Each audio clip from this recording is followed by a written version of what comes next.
Hello ji, assalamu alaikum and welcome back to another video. This video is probably the most requested video on this channel, and in this video I will be talking about how to study in medical school. For the first 4 years in medical school I didn't know how to study. I had no idea how to study, and probably that was the reason I didn't do very well in my studies. But for the past 1.5 years I have been following this new schedule that has really helped me a lot, and I have done really well in final year, and alhamdulillah I'm really satisfied with my studies now.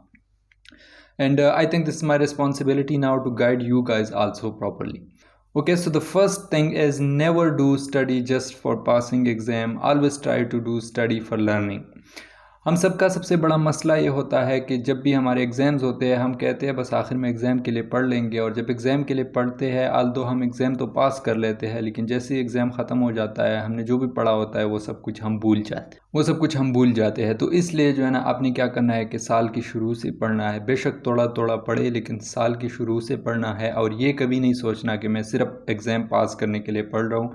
आपने ये सोचना है कि मैं learning के लिए पढ़ रहा हूँ, और मैं जो है ना कल को एक अच्छा डॉक्टर बनूंगा उसके लिए पढ़ रहा हूँ। बिल्कुल एग्जाम का बिल्कुल ना सोचिए। The second point is selection of books. This point is very important. हम क्या करते हैं कि साल की शुरू में हम बड़े जोश में होते हैं कि मैंने मेडिसिन के लिए डेविडसन ही पढ़नी है।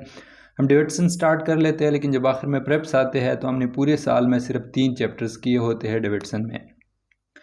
तो अब हम क्या करते हैं कि डेविडसन को उधर ही छोड़ देते हैं और आगे जो है ना कैपलान या इरफान मसूद उठा लेते हैं। तो इससे क्या होता है कि एक तो जो डेविडसन पे हमने पूरा साल ज़ाया किया वो हम अगर रिवाइज़ ना करें तो वो सब कुछ भूल जाते हैं, क्योंकि मेडिकल की स्टडीज़ ऐसी है जो कभी भी एक बार पढ़ने से नहीं होता। ये आपको दोबारा बार बार रिवाइज़ करना पड़ेगा, तब जो है ना आपको याद रहता है। तो वो डेविडसन के 3 चैप्टर तो वैसे गए। अब जो है ना बाकी जो टाइम होता है उसमें हम इरफान मसूद या कैपलान जो भी बुक पढ़ते हैं उसके लिए भी वो इनफ नहीं होता, तो वो भी हम सही तरह नहीं कर पाते। तो इसलिए I am suggesting you guys कि हमेशा जो है ना ऐसी बुक सेलेक्ट करें जो आपको पता हो कि आपको बाद में उसको रिवाइज़ कर सकते हैं। आप प्रेप्स में उसको रिवाइज़ कर सकते हैं, आप एग्ज़ाम के लिए रिवाइज़ कर सकते हैं, और पेपर के नाइट को आप रिवाइज़ कर सकते हैं। ऐसी बुक पढ़े, क्योंकि जो चीज़ आप नहीं रिवाइज़ कर सकते उसके पढ़ने का कोई फ़ायदा नहीं होता, क्योंकि एग्ज़ाम में वो आपको याद नहीं रहता फिर।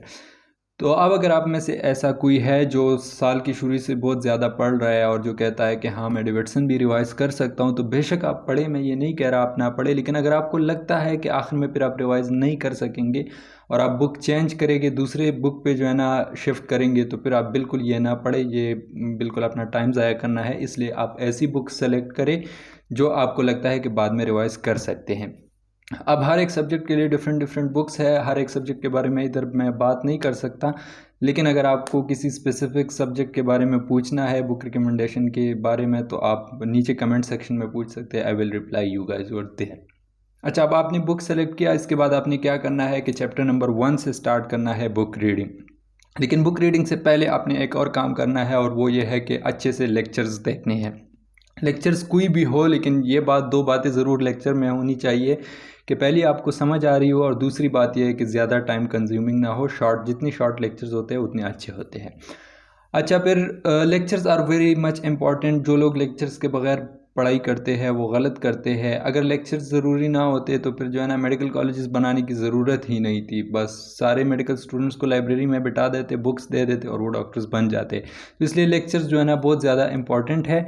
और लेक्चर्स में बस ये 2 बातें होनी चाहिए कि आपको जो है ना समझ आनी चाहिए और ज़्यादा टाइम कंज्यूमिंग ना हो। अभी आपने जो है ना लेक्चर सुन लिया एक टॉपिक का। लेट सपोज एक यूनिट आप कर रहे हैं, पहला लेक्चर आपने सुन लिया। अब वही टॉपिक को जो है ना आप बुक में रीड करें, और जब आपको समझ आ जाए, बुक में आप रीड करें और समझ आ जाए, उसके बाद आप उसके फ्लैश कार्ड्स बनाएं। Flash cards are a quick memorisation tool, जिसमें हम क्या करते हैं कि टॉपिक ऊपर लिख लेते हैं, उसके सारे इंपॉर्टेंट और बस पॉइंट्स जो है ना वो नीचे लिख लेते हैं, सिर्फ इंपॉर्टेंट पॉइंट्स, और फिर हम उसको 5 या 10 सेकंड में डेली जो है ना रिवाइज करते हैं। अब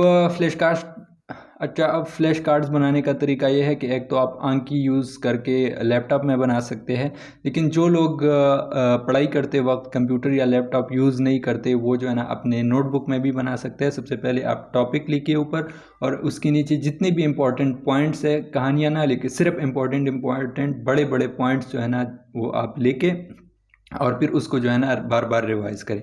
अब रिवीजन का क्या मेथड होना चाहिए? पहले दिन पे आप रिवाइज़ करें जिस दिन आपने बनाए सेकंड डे पे आप रिवाइज़ करें डे 2 पे, फिर डे 4 पे रिवाइज़ करें, डे 7 पे रिवाइज़ करें, डे 14 पे रिवाइज़ करें और डे 30 पे रिवाइज़ करें। 6 बार आप एक चीज़ को रिवाइज़ करेंगे जल्दी जल्दी क्विकली फ्लैश कार्ड्स से, तो वो आपकी लॉन्ग टर्म मेमोरी बन जाती है, वो आप इतनी आसानी से फिर नहीं भूलते।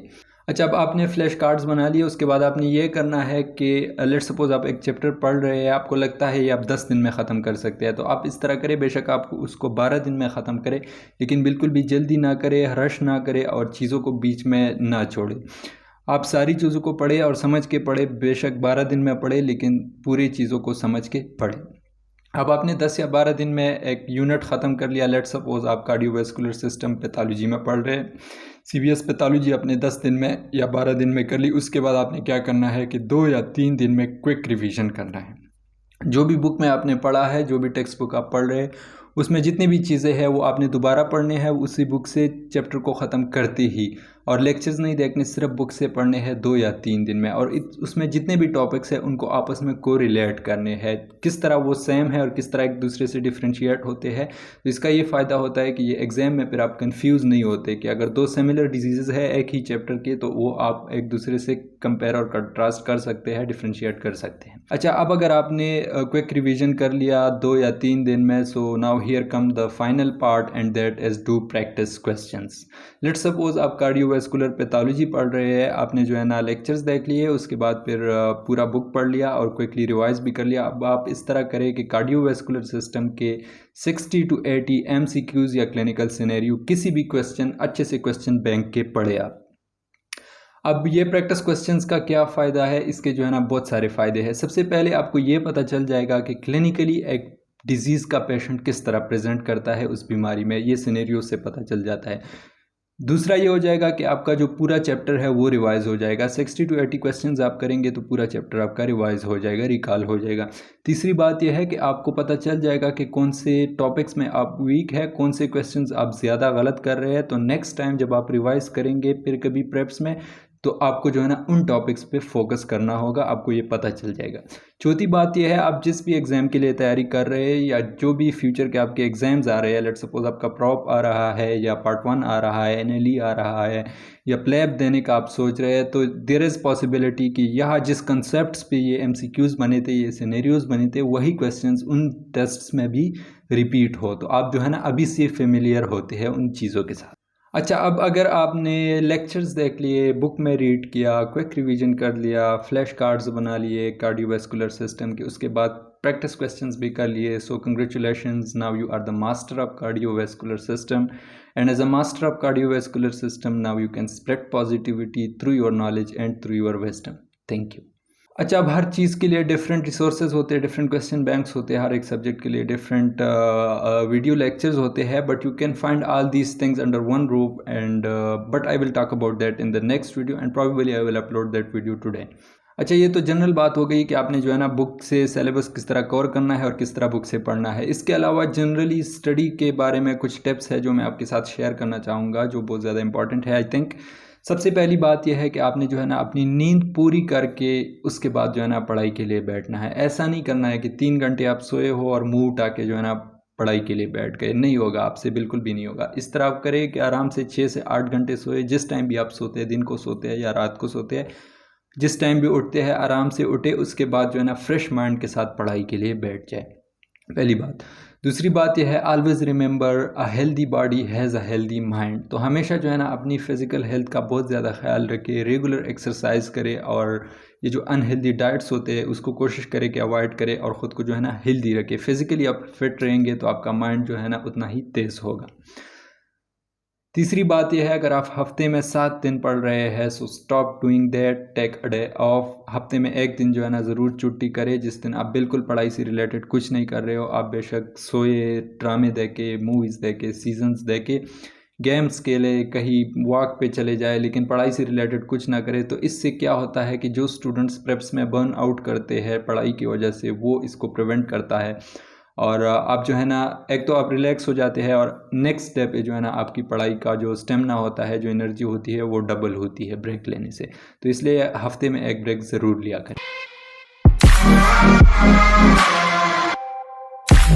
Okay guys, once again, if you have any question related to book selections, related to video lectures or question banks, और हर एक सब्जेक्ट के स्पेसिफिक होते हैं, तो अगर एक स्पेसिफिक सब्जेक्ट के बारे में आप जानना चाहते हैं तो प्लीज़ कमेंट सेक्शन में मुझसे पूछिए, मैं आप सबको रिप्लाई करूँगा। इसके अलावा किसी किस्म का भी कोई क्वेश्चन हो आपका तो कमेंट में पूछिए, आई विल रिप्लाई यू ऑल।